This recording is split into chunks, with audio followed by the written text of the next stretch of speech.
तमाम बड़े चेहरे सर आ रहे हैं और आप इन सभी चेहरों को जानते हैं। बारामती में वो टू व्हीलर से घूमने चले जाते थे, मतलब उनका इतना था कि घर था ना सर। हाँ घर था कि मतलब टू व्हीलर से चले गए और लोगों से रास्ते में रुक के सब्जी बेचने वालों से बात कर ली, तो एक अपनापन महसूस होता था वहाँ पर। उन्हें तामझाम सुरक्षा और बड़ी गाड़ी की कोई जरूरत नहीं महसूस होती थी।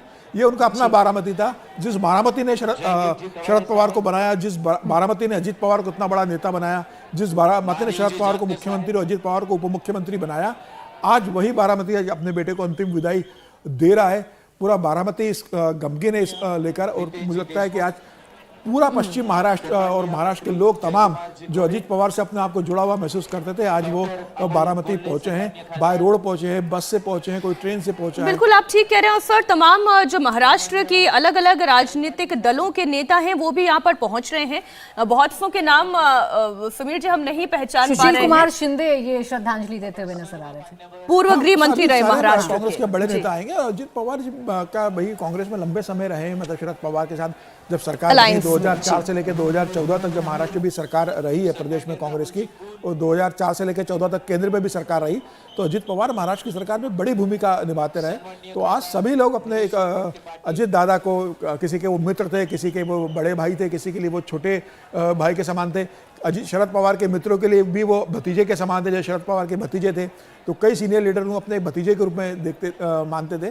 तो तमाम लोग आज अजीत पवार को एक अंतिम यात्रा में शामिल हुए, और उनका ये बताता है कि वो अजीत पवार से किस तरीके से जुड़े हुए थे। और अजीत पवार ने भी भले ही भारतीय जनता पार्टी के साथ महायुति में सरकार बनाई हो, उन्होंने अपने पुराने संपर्कों को कभी भी काटा नहीं, हमेशा संपर्कों को जीवंत बनाए रखा। और अक्सर वो जब विधानसभा का सत्र होता था तो सदन के अंदर तो आरोप प्रत्यारोप का बहुत दौर चलता था, और सत्र खत्म होने के बाद शाम को वो विरोधी पक्ष के नेताओं से कहते थे आओ बैठ के कॉफी चाय पियेंगे यार, गुस्सा छोड़ो, बात करेंगे।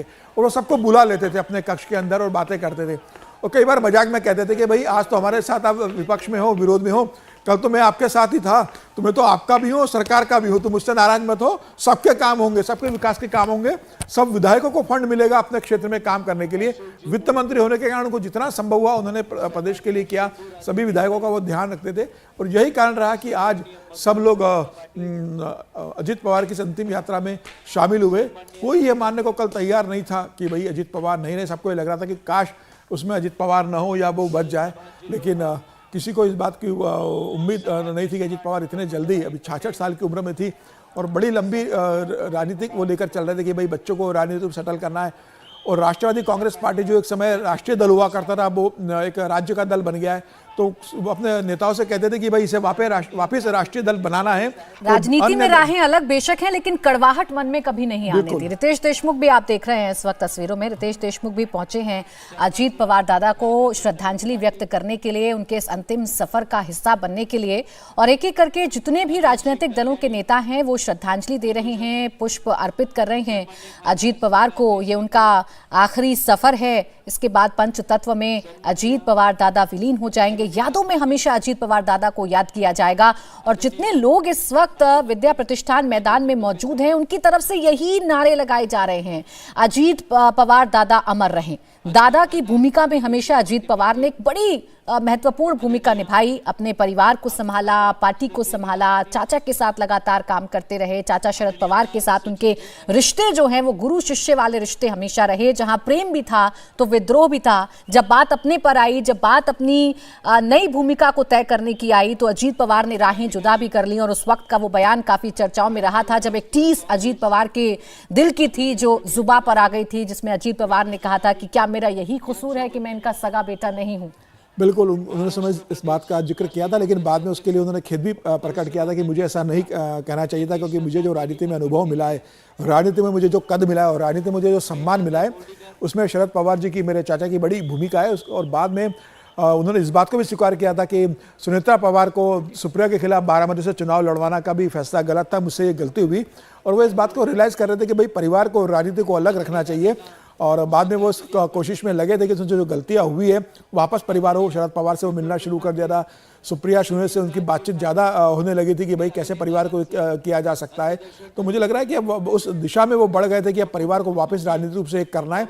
जब बातचीत चल रही थी और जब मुझे लग रहा है कि जब बहुत ज़्यादा ज़रूरत इस बात की थी कि दोनों परिवार एक आए, राजनीतिक रूप से एक, उसी समय अचानक से ये घटना घट जाती है। लेकिन मुझे लगता है कि शरद पवार जो अजित पवार की इच्छा थी कि भाई परिवार एक हो, तो शरद पवार अब उम्र के इस दौर में कि वो खुद 85 साल के हो गए, शरद पवार इस बात को जानते हैं कि अब उनके पास बहुत लंबा राजनीतिक समय नहीं है। अगला लोकसभा विधानसभा चुनाव तक वो स्वस्थ रहेंगे, उनका स्वास्थ्य कैसा रहेगा इस बात को लेकर वो खुद संशय में रहते हैं। तो वो अब चाहेंगे कि अब वो एक परिवार के मुखिया के रूप में मार्गदर्शक की भूमिका में आए, परिवार को वो साथ में लेकर आए, पार्टी को साथ में लेकर आए और युवा जनरेशन को वो आगे बढ़ाए। वो चाहेंगे उनकी बेटी आगे बढ़े, वो चाहेंगे कि सुनीता पवार अब राज्यसभा में तो वो लंबी राजनीति करे। दोनों अजित पवार के बेटे पार्थ और जय, अब उनमें से कौन राजनीति में आना चाहता है, उनके लिए कौन सी राजनीतिक भूमिका करनी है, किसको प्रदेश में सक्रिय करना है, किसी को दिल्ली में सक्रिय करना है, किसको बिजनेस के आगे बढ़ाना है, ये तमाम चीज़ें मुझे लगता है परिवार बैठ के तय करेगा कि राजनीति दिल्ली की राजनीति कौन करेगा, प्रदेश की राजनीति कौन करेगा, राष्ट्रवादी कांग्रेस पार्टी का संगठन कौन देखेगा। ये सारी चीज़ें मुझे लगता है कि अब आपस में होगी, चर्चाएं होंगी और फिर ये तय होगा कि पार्टी कैसे आगे बढ़ेगी। फिलहाल इतनी बड़ी एक घटना, एक हादसा सुनीता पवार के साथ, अजित पवार परिवार के साथ हुआ है, इससे उभरने में बहुत लंबा समय लगेगा और इतनी बड़ी पार्टी को संभालना भी एक बड़ी चुनौती उनके साथ है। लेकिन जब जिम्मेदारी आती है तो आदमी उसको अपने कंधों पर लेके निभाने की कोशिश करता है। मुझे लगता है कि सुनीता पवार को राज्यसभा भेजकर शायद अजित पवार ये संकेत दे गए थे कि भाई अगर मैं नहीं रहा तो तुम राजनीति को, पार्टी को संभालो। और अब सुनीता पवार थोड़ा राजनीति दिल्ली की समझने लगी थी, प्रदेश की राजनीति।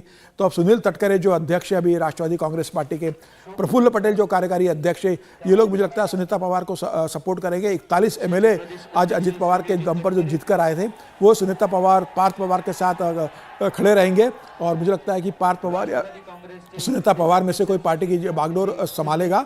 और भारतीय जनता पार्टी भी मुझे लगता है कि पूरा उनको समर्थन देगी, सहयोग देगी और कहेगी कि भाई अजित पवार की जगह अब आपके परिवार से कोई जगह लीजिए। तो अभी देखना होगा कि कौन किसकी क्या भूमिका होगी, कौन चेहरा दिल्ली जाएगा, कौन सा चेहरा महाराष्ट्र की सियासत को संभालेगा, ये तो आने वाला वक्त तय करेगा। अभी तो पूरा परिवार गमगीन है, पूरा बारामती गमगीन है, पूरा महाराष्ट्र गमगीन है और ये गम चेहरों पर साफ तौर पर महसूस किया जा सकता है। उनके पार्टी के कार्यकर्ता, उनसे जुड़े हुए लोग जिन्होंने कभी ना कभी अजित पवार के साथ सियासत की है, सियासी दांवपेच देखे हैं, अब सभी वो लोग एक एक करके अजित पवार दादा को श्रद्धांजलि अर्पित करते हुए नजर आ रहे हैं, एक एक करके श्रद्धा सुमन अर्पित करते हुए नजर आ रहे हैं। सबकी आंखें इस वक्त भीगी हुई हैं क्योंकि एक ऐसा चेहरा जिसने खुलकर राजनीति की, एक ऐसा चेहरा जो किसी भी स्थिति में प्रेशराइज नहीं हुआ।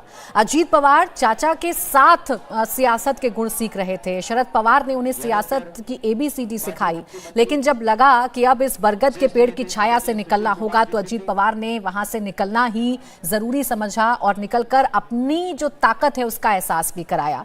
अजित पवार को जब ऐसा लगा कि नहीं, परिवार को एक होना चाहिए, परिवार के बीच में कड़वाहट नहीं आनी चाहिए, तो खुलकर कई मंचों में उन्होंने अपनी भूल को स्वीकार किया। अपने कई जो बयान हैं उनको लेकर उन्होंने माफी मांगी, खेद व्यक्त किया और ये बताया कि परिवार के प्रति उनका जो सम्मान है वो इसी तरीके से रहेगा। और ऐसा लग रहा था नगर पालिका के चुनावों में जिस तरीके से दोनों एक साथ आए थे, पुणे और पिंपरी चिंचवाड़ में गठबंधन दोनों का हुआ था, तो ऐसा लग रहा था कि पूरा परिवार अब एक होने जा रहा है। लेकिन उनकी ये ख्वाहिश बीच में ही रह गई क्योंकि अजित पवार, सचिन भी लगातार हमारे साथ बने हुए हैं। सचिन, इन तस्वीरों को कैसे बयां किया जाए? एक तरफ पार्टी के कार्यकर्ता हैं, बड़े बड़े नेता हैं जिन्होंने अपने साथी को छोड़ दिया, आज खो दिया है, महाराष्ट्र ने डिप्टी CM को खो दिया है, तो दूसरी तरफ वो रोते बिलखते लोग हैं जिनके आंसू पूछने वाला आज कोई नहीं है, जिन